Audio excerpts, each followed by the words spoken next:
When they were first made aware of allegations, apparently they tried to contact the family of the individual who was 17 at the time through one email and one unanswered phone call. They left it 2 months. The Director General said he hasn't contacted this presenter. It's an absolute mess.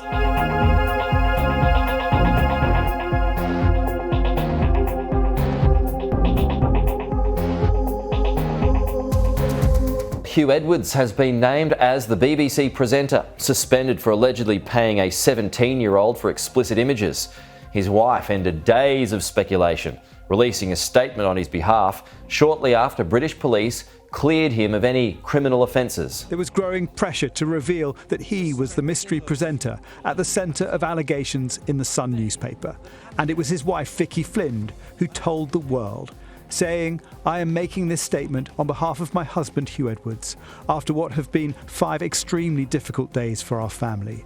I'm doing this primarily out of concern for his mental well-being and to protect our children.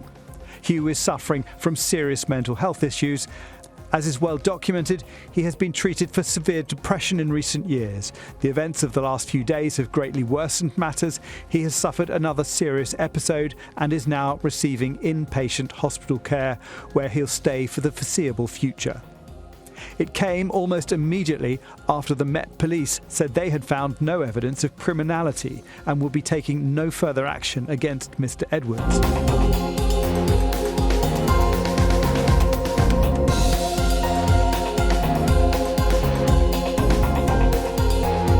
So the BBC has got an abominable track record when it comes to this kind of stuff. Important distinction, obviously, between Savile and this particular individual. But one MP here, Lee Anderson, said that the BBC is now a safe haven for perverts. And when you look back at the Savile scandal, that guy was allowed to rampage through the BBC for decades unchallenged. We're expected to believe the BBC management had no idea. Stuart Hall, another presenter. I've got to be honest with you, Andrew, as well, not one of your finer exports from your brilliant country, Rolf Harris. He was also at it at the BBC for a very, very long period of time. And of course as well, now the questions are being asked. What has the BBC learnt from Jimmy Savile? And you'd have to ask maybe, well, nothing.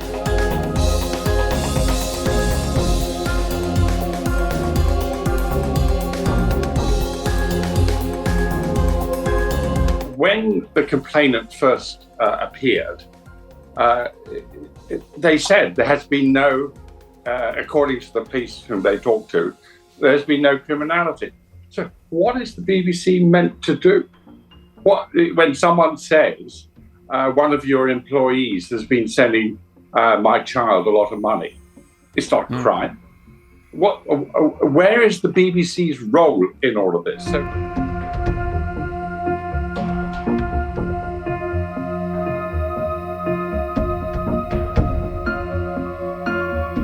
In light of the Metropolitan Police's statement, they will be continuing with their internal investigation. Now, I'm sure they will be mindful of Huw Edwards' health and the fact that he is currently in hospital in pursuing that investigation.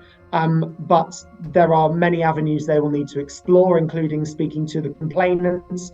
And in the case of the first set of allegations, the young person who was not the complainant, but clearly was involved in the allegations. I'm sure they will also speak to Huw Edwards in time when his health permits.